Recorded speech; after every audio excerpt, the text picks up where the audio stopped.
salaamaaleykum wa rahmatulah. maa ngi tudd Bassirou Ndiour dëkk Ndombolox nekk conseil municipal de la commune de Koul. di wax ni rek xeex bi dafa nekk xeex bu noble parce que nit ki lépp lu muy xeex muy sa alal war na la jaral lu nekk. bu fekkee ni ki ko bëgg da koo jaar ci légitimité boobaa commune Koul dafay ànd ak moom ci liggéey bi. mais munoo ñëw ci commune boo xamante ni sàmm ak bay lan xam nga jël 500 hectares ni da nga faa bëgg a implanter benn usine boo xamante ni 1000 lay def nga xam ni usine bi amul ci population bi liggéey bi nga xam ni moom ngay def séddoo ci alam bi séddoo ci askan wi séddoo ci kenn ba pare ngay wax ay représentant bu fekkee dem nañ ba exploiter liñ ciy bénéficié wu mooy 0,05% pour nga xam ni waxoo sax pour la commune mais pour la région de Thiès loolu xam nga loolu c'est déplorable di wax ni rek depuis bi ñu commencé ba léegi li mënul nekk mooy mënoo taxawal dara ci ab gox ñi nga xam ne ñooy représenter la population muy les conseils municipaux amuñu benn information ci étude bi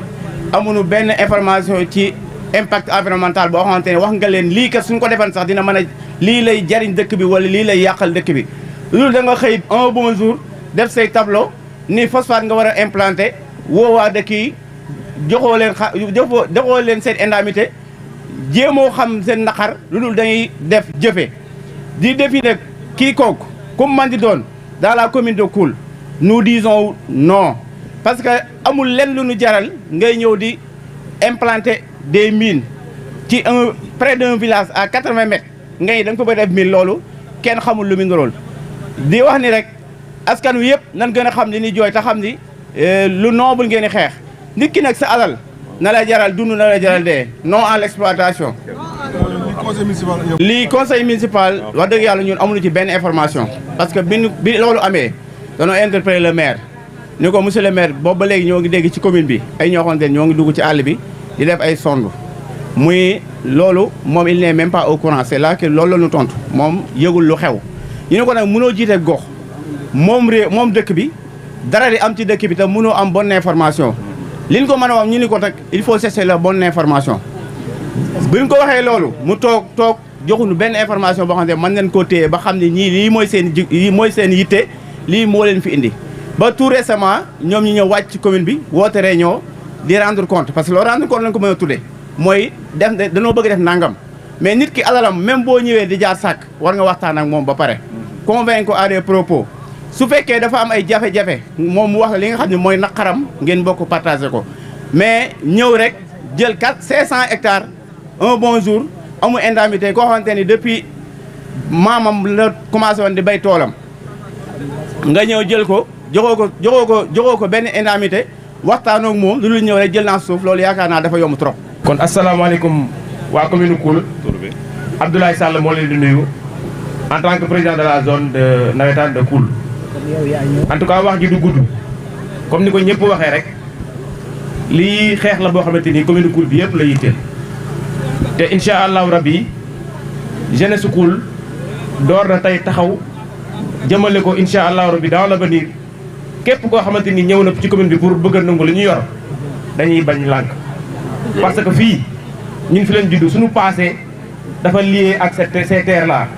kon nit bu ñàkkee passé wala bu ñàkkee suufam day mel ni ñàkk na passé léegi nag li ñu mën a wax mooy au nom de toutes les ASC de la commune de Koul ay association sportive ak culturelle nekk ci commune bi yëpp takku nañ taxaw tey pour wax non à l'exploitation des phosphates. Non à l'exploitation des phosphates. Non à l'exploitation des phosphates. Non à l'exploitation des phosphates. Parce que impact yi mën a am suñu wàllu environnement alam bi ak suñu wér-gu-yaram mais également ci côté yu bari nekk na loo xamante ni nekkul lu ñu arrangé wax fa dëgg yàlla phosphate bi exploitation bi ñi ciy gagné mooy polonais yi ñoo ciy gagné mais waa commune Koul gañewul ci dara ñun li ñu bëgg mooy ñu bàyyi ñu fii ñu nekk fi lañ bëgg a sax fi lañ bëgg a bay fi lañ bëgg a sàmme incha allah di fi jàngale alxuraan di fi def lépp wasalaamaaleykum wa rahmatullah. salaamaaleykum wa rahmatullah. maa ngi tudd Maodo Mountakha Fall donc dëkk Riso comme ñi fi jaar nañ ko waxee rek mooy fii ñu nekk ci commune Koul dañu xëy gis ay nit yu jógee fële ca biti bëgg a ñëw bëgg ñoo jaay doole te jaay doole gi mooy lan dëkk boo xam ni sàmm fa am ak bay ak jàng alxuraan ay nit jóge fa la ñëw ni dañ leen a jox permis d'exploitation pour ñu ñëw commune Koul ngir exploiter fi phosphate ñun nag ñu gis ni diggante bi dafa xat te loolu xëju fi loolu moo tax askan wi yëpp ñu ànd ni loolu duñ ko nangu bëgguñu ko moo tax ñun ñëpp ñu maase di wax non à l'exploitation fii ci commune Koul te loolu buñ ko dee wax xëy na ñii ñëw ci sama ginnaaw dañ ko gën a leeral dafa am fuñ ko teg mooy ñii fi ñëw ngir bëgg a exploiter boo dee xool 27 mars bi Macky Sall daanoo ci nguur gi ci lan am permis d'exploitation te loolu la ko war a jiitu yëpp respecté wuñ ci dara looloo tax nag ñun ñi ci Sénégal lañ dëkk suñu maam dëkk fii ñu màggee fi yaroo fi am na loo xam duñ ko nangu te beneen bi ci yokk aussi mooy dafa am loo xam ni fii ay réalité la muy suñ cosaan yu am fii ci suñ dëkk bii wala suñ gox bii kon bu ñu jugee fële xamul li fi xew bëgg a ñëw fekk ay armeel maase la dem wala mu fekk ay barabi cosaan yu fi amoon fii ci Kajoor ñu bëgg faa ñëw def fa leneen loolu mën na noo jural loraange ñun ñi dëkk ci askan wi ni nit ñi taxawee am ay gox yu ñuy bañ a laal fii ci Kajoor suñ tund Koul wi dafa am gox yoo xam ne kenn du ko laal looloo tax ñu nit ñu bañ ba tëdd ca naaj wa ni lii ñu bëgg ñu ngi ci ñaan président de la république di Bassirou Diomaye Faye mu jàppale ñu ci dimbali ñu ci parce que daf ni kat dafa bëgg ñu jubal jubbanti ci looloo tax nag askanu Koul téeméeri dëkk ak juróom la ñëpp maase na ni ñun bëgguñu ko dégg ngeen sànq adjoint au maire wax ko te ñeneen ñi fi jaar ñëpp wax nañ ko mouvement yi nga xam yëpp ci commune bi ñu taxaw ñoom ñëpp nee nañ bëgguñu phosphate bi kenn bëgg ko fi kon nag ñi ngi ñaan ñu jàppale ñu ba loolu bañ a am ba ñu jox ñu suñu ay droit. asalaamaaleykum mbokki Koul Cheikh Ibra Kane deuxième adjoint au maire de la commune de Koul chef de village de Touba Kane ñoo ngi leen di nuyu di leen ziar di leen balu àq di leen balu àq li ñu fi indi tey nag mooy li fi indi ñëpp mooy bañ bi commune bu Koul di bañ exploitation phosphate bi ñu fiy dégg ndax itam bu kenn ni jigéewuma wala bokkuma ci Touba Kane laa dëkk Riso la xewe waaye mel na ni Touba Kane la xewe moo waral suñu tànk fii tey li ñëpp di bañ nag di ko bañ moom la ñuy bañ kon nag suñu kàddu dañu koy tënk fi ko ñëpp tënk mooy non à l'exploitation dans la commune de Koul loolu moom dañu koy bañ dañ ciy wax dañ ciy jëf ba kero ñuy jaar suñu kaw di ko def wasalaamaaleykum wa rahmatullah. dañuy jox Serigne Bassirou il va donner la version française donc du pourquoi nous avons dit non à l'exploitation. donc ci li tax moom mu wax ni kat ñun tund wépp ngeen gis ni li ñuy wax ni bu fi exploitation bi am ci fu wér lañ ko teg. Je réponds au nom de Cheikh Bassirou Fall, membre du collectif Sàmm Sunu Moomeel. Voilà, mais il y a une chose que j'aimerais vraiment dire. Il y a un collègue qui disait souvent, quand une chose te tient à cœur, il faut le dire en ta langue maternelle. Bien vrai que les gens ont bien développé. Peut-être après, M. Maradio va venir pour compléter. Donc je vais aller directement donner la version française. Maintenant, ce qui s'est passé, c'est quoi? Il y a une entreprise qui est venue dans notre commune pour vouloir faire des exploitations en phosphate. Mais on a constaté que depuis le début, toute la procédure est biaisée. D'abord en commençant par la déclaration des travaux. Ils auraient dû au moins passer par le maire, parce que c'est le code 13, c'est l'article 13 du code minier qui l'a dit. Toute personne physique ou morale qui fait des travaux à plus de 10 mètres de profondeur est tenue à déclarer ses travaux à la municipalité. C'est ça que le code 13 de l'article l'article 13 du code de l'environnement, du code minier du moins, pardonnez-moi, a dit. Maintenant, encore dans les irrégularités là, on voit que ces articles ne sont pas respectés. Maintenant, l'évaluation environnementale est une étape obligatoire qu'il faut faire avant qu'on ait au moins le permis d'exploitation, d'exploration ou bien de prospection. Mais tout ça n'a pas été respecté. Maintenant, comment une entreprise qui ne parvient absolument pas à respecter les éléments les plus élémentaires peut au moins dans l'avenir respecter les engagements qui seront attachés à cette entreprise pour une exploitation en phosphate. Ça, c'est impossible qu'on le dise. Maintenant, si on se base aussi sur leur permis d'exploitation là qu'ils ont eu le 27 mars 2024, on a vu que aussi, donc ce permis-là n'est pas du tout valable. Si on se base à l'article 27 du Code de l'environnement. Parce que l'évaluation environnementale, c'est une étape préalable qu'il faut faire avant l'octroi ou bien l'autorisation de tout permis. C'est ça que le Code a dit. Maintenant, ils n'ont pas respecté tout ça et ils sont venus pour s'installer ici dans la commune. Et nous disons non. Ça, c'est une irrégularité. Donc, maintenant, cette irrégularité-là, on appelle les autorités de la République à faire le nécessaire. C'est-à-dire, ici, la moindre des choses à faire là, c'est de retirer le permis. Parce que c'est l'article 30 du Code minier qui l'a dit. Parce que l'obtention du Code est frauduleuse. Donc, ils vont devoir récupérer ce permis-là, annuler ce permis même. Est-ce que vous avez écrit aux autorités locales? On a écrit aux autorités locales. On dit quoi? Non, pas les autorités locales, les autorités étatiques, je veux dire quoi.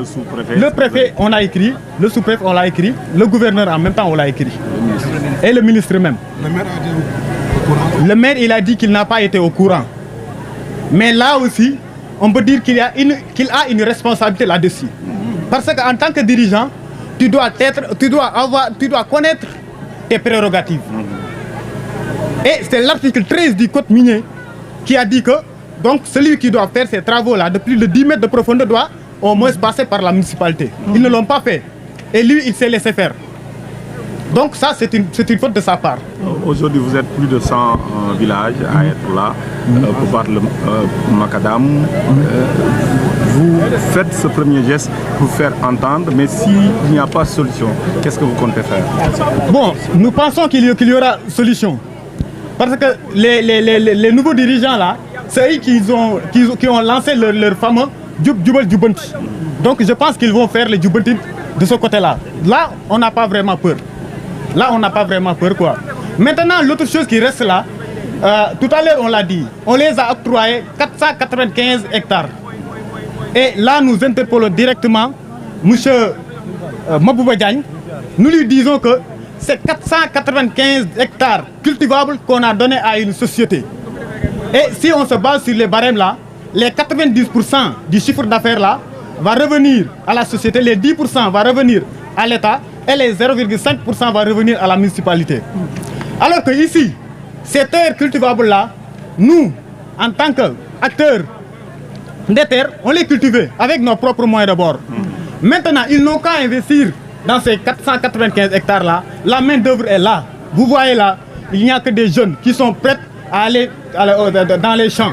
pour les exploiter. Donc maintenant, ils n'ont qu'à mobiliser les moyens et venir ici. Et durant leur phase de recherche là, ils ont eu à forer 3 puits déjà dans le village de Risso. Donc l'eau est là. Et ils ont dit qu'à 35 mètres de profondeur, ils ont l'eau. Donc ce qui reste, c'est quoi? C'est un investissement venant de l'État que les populations vont profiter pour transformer cette zone-là en une zone agricole très dynamique même. C'est ce que nous attendons de l'État. Maintenant, cette demande-là, il faut que les autorités l'entendent. Parce que aussi, vouloir prendre une autosuffisance alimentaire et prendre 495 hectares, donner ça à une exploitation minière, ça c'est vouloir une chose et son contraire à la fois. Ce qui est inadmissible. Donc nous appelons les autorités à venir répondre à notre demande là et c'est une demande très noble. C'est une demande très noble. Sur ce, je vous remercie et je donne la parole à Mara Diop. Président, le coordonnateur de SAM de Andel, SAM Sunu Moomel, M. Modou Boussa Diop di Mara. M. Diop, bismillah. Bismillahirrahmanirrahim. Alhamdulillahi rabbil alamin wa salatu wa salam ala rasulillah. Ngeen may ñu delloo njukkal suñu borom. Maa ngi tudd Mamadou Boussa Diop, nekk le coordonnateur du collectif Sàmm Sunu Moomel de la commune de Koul. waaye li may jiital mooy sant suñu borom. julli ci yonent bi alayhi salaatu wa salaam, sant suñuy waajur yu baax. di ñaanal bépp jullit weer wii ñu dëgmal mu nekk weeru xéewal, weeru wér ak weeru woo nga xamante ni lii ñuy saafara dina saafara ci kàttanu yàlla. mais may leen tuuti nag ñu sant population parce que bala nga ne naam ne fa la population de Koul dañ leen di sant di leen gërëm ci seen taxawaay parce que kenn doonul dara sans sa population même le président de la République fa mu nekk population bi ñoo ko teg mais tamit di sant collectif bi parce que nag collectif bi ay jàmbaar ñoo ci nekk dama ciy cité ci kër tuuti rek muy Sidi Ndiaye parce que nit nag bu fekkee dafa def loo nga xamante ni lu rëy la jóge ci dëkk bu rëy da nga koy sant di ko gërëm ci taxawaayam qu'on le dise tout le collectif ñi ngi koy gërëm ci taxawaayam di sant nag bu ñu santee Sidi sant nañ ñëpp ñu xamee ko noonu sant nañ ñëpp ñii nag dañoo war a am lu ñu xam lan moo waral coow li lañ bëgg a xam coow li ko waral mooy population bi dañoo toog ba yàgg benn société ñëw étrangère ñu wax ni ay polonais lan ñu ñëw bi ñu ñëwee ñu ni kat ñoom dañ fi am 499 hectares yoo nga xamante ni dañ koo war a ubbi am mbell mooy miin la ñu wax nag mooy miin bu ndaw mais ku na xam na ne miin bu ndaw ci bu mag lay jëm nit nag suy bañ dara dafay am ay pexe yum ciy dugge pexe bañ ci jëkk a dugge mooy taxawal ab collectif bala ngaa mën a xeex da ngay taxawal ak kuréel ci lañ taxawalee kuréel bi fukki dëkk yi ñu mën ko lim muy Riso 1 Riso 2 Koul Toubé Fall Gadd Njandaku Ngaraaf Ndëkku Ndëkku Mamour Rindëng Njuureen e Xandan Touba Diop foofu la collectif bi juddoo mais li may wax rek affaire bi du xeexu collectif bi donc du xeexu dëkk yooyu xeexu commune bi la mais au-delà de la commune xeexu Kajoor la parce que Kajoor mooy Ngaay mooy Meewaan mooy Mérina Ndakhar li ñu wax nag ñun dañ ni non à l'exploitation booy wax déet nag dafay am foo koy teg koy teg fi ñuy jëkkee mooy bi ñu dugg see ku ne gis na ndongay man sama yaram dafa daw ba ma jooy parce que nuñ leen di def la ñuy laaj ay ndongay daara yoo nga xamante ni mat nan ñeenti téeméer parce que daara bu nekk rek am na téeméeri ndong ci gàttal te juróomi daara ñu ngi fi mën naa ko lim muy daara yi sëñ Amdi Diop daara yi sëñ Xaadim daara yi sëñ Fallu daara yi sëñ Matar daara yi sëñ Fallu Jaxate daara yi sëñ Xaadim daaru sëñ Lamine mii de wax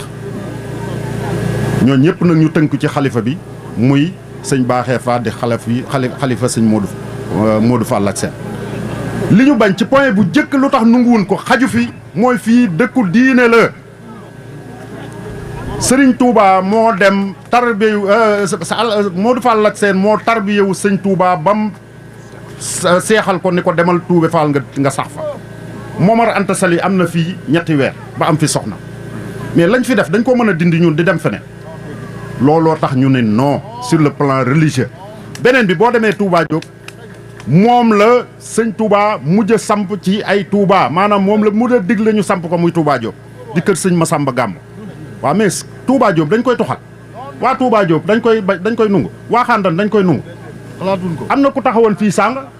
surtout sëñ Mor Warxa Kan la di Cheikh Ibra Kan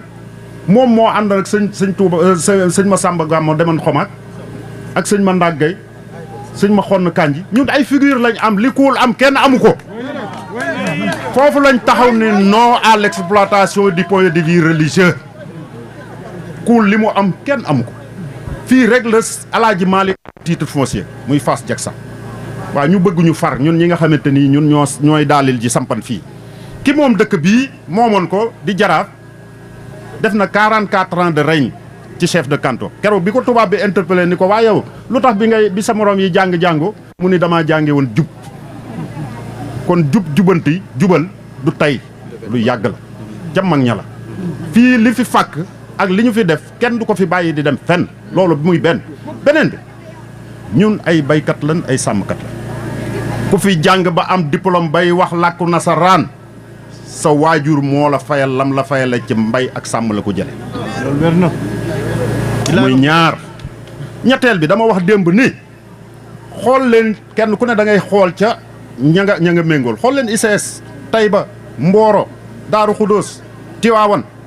ban impact positif la ICS depuis exploitation de plus de 40 ans wala lu ëpp 50 ans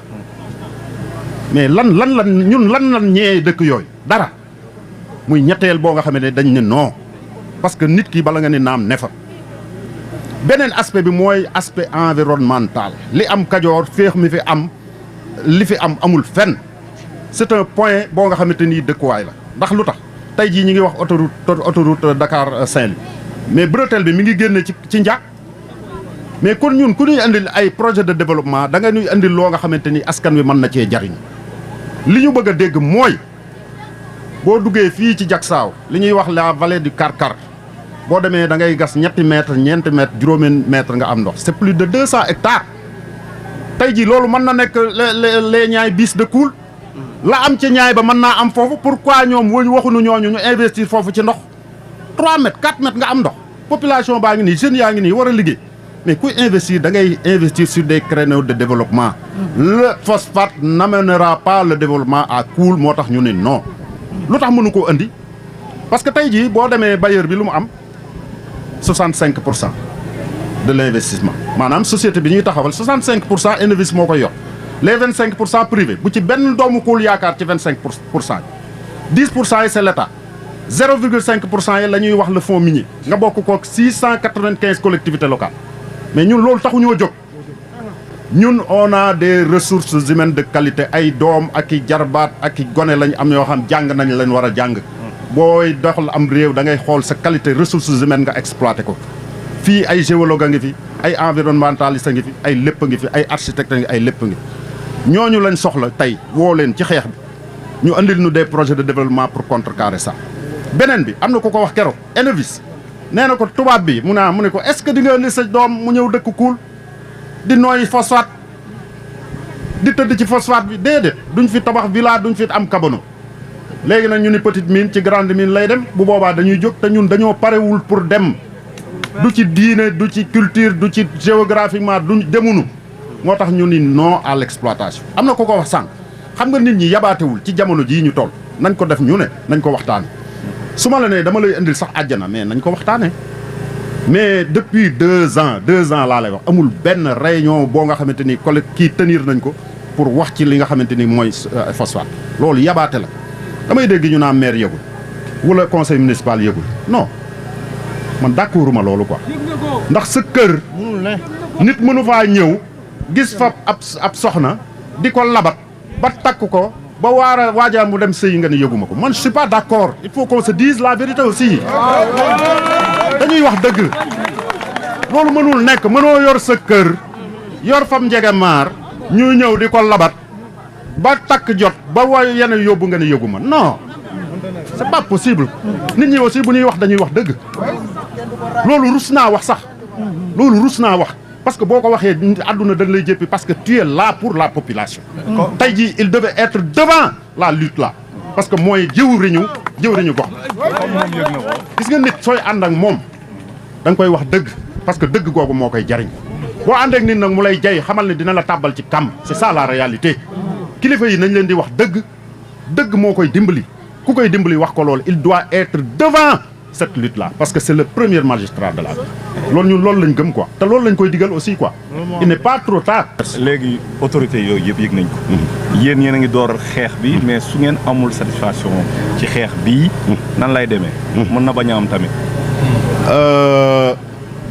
dama am yàqin damay wax rek te yàlla tax donga yi ma romb fii ak sëriñi daara yi ñu yor alxuraan gis ngeen leen. bokk ci marche bi fii baatin bi am na ku ko junj sànq mun tagaa daa yéggalul mais am na loo xam kenn du ko wax ci rajo. gis nga phosphate bi du am. li tax du am loolu nag beneen mbir la sëñ bi da ngeen fiy ñëwaat beneen ngeen dugg ci ruqaat di nga xam ne loolu du am ñun foofu lañ teg suñu mbir. beneen bi ci côté bi ngay wax def nañ leen war a wax on va être dinañ le directeur des mines dinañu recevoir mardi parce que foofu lay neexe maanaam nit ñi du ñu xam gis nga président de la république des fois il du am information réelle yi mu war a am yëpp ndeysaan du ko am te loolu mooy li gën a gàllankoor dama wax benn waay ma ne ko gis nga vos ministres là il faut les faire descendre sur le terrain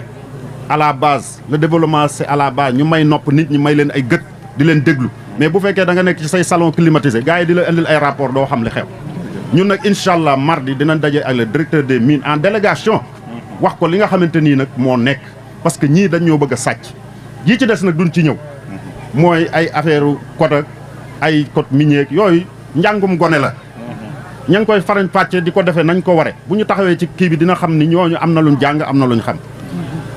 mënuñu bàyyi nag wax dëgg yàlla te gërëmu la leen waa presse dama ne presse vous faites partie du développement. La presse da ngeen a bokk tey man dama ne tey da ngeen a war am institution boo nga xamante ni da ngeen a bokk ci pàccu réew mi mu am solo dañ leen a war a defal loo nga xamante ni defaluñ ko kenn comme ni assemblée di taxawee comme ni exécutif di taxawee comme ni législatif di taxawee yéen da ngeen a war a am taxawaay boobu ñu jox leen cër bu mat sëkk ci réew mi parce que sans vous lii ñu bëgg du am te gëm nañ ni suñu baat dina egg foo nga xamante ni fooguñu ko woon parce que vous êtes la voix des sans voix kon ñoo ngi leen di gërëm toute presse confondue mënuñu lim kenn nag di bàyyi kenn bon xëy na waa ji nee na ñu leen ko voilà TFM mi ngi fi Sen TV 2STV 7TV Sud FM RFM RTS rajo ak Ngaye FM ak Kaddu Kayor ak presse bi nga xamante ni ñoom montagne ñi koy gérer ci suuf li ci des nag mooy ñu wax ko fii te fii lu fi waay def lu baax boo fi jógee di nga am yokkute mooy le commandant de la brigade de gendarmerie de Mékhé chapeau parce que xam nga lu tax non seulement jàpp na ci sax mais daf ci ànd ak intelligence xam ni jamono dafa laaj loo nga xamante ni léegi nit ñi nañuy fare ci askan wi li ñu bëgg ñun nag bañ jógee ba tey li ñuy wax ñi nga xamante ni moom lañu àndal soyez discipliné soyez légaliste soyez serein loolu gis nañu ko ci ñun parce que noonu nañ ko doo demee doo fa gis paaka doo fa gis gobar doo fa gis xeer doo fa gis dara la population de Koul c'est une population disciplinée c'est la première fois marché de ko am fi mais alhamdulilahi rabbil alamin ñoo ngi sant yàlla bu baax di nuyu ñëpp di sant ñëpp di ñaan lii nga xamante ni ñoo koy dox ci weeru koor wii yal na ko suñ borom mottali ba liñ ci bëgg muy ndam ñu am ci ndam lu kawe suñ jot wasalaamaaleykum wa rahmatullah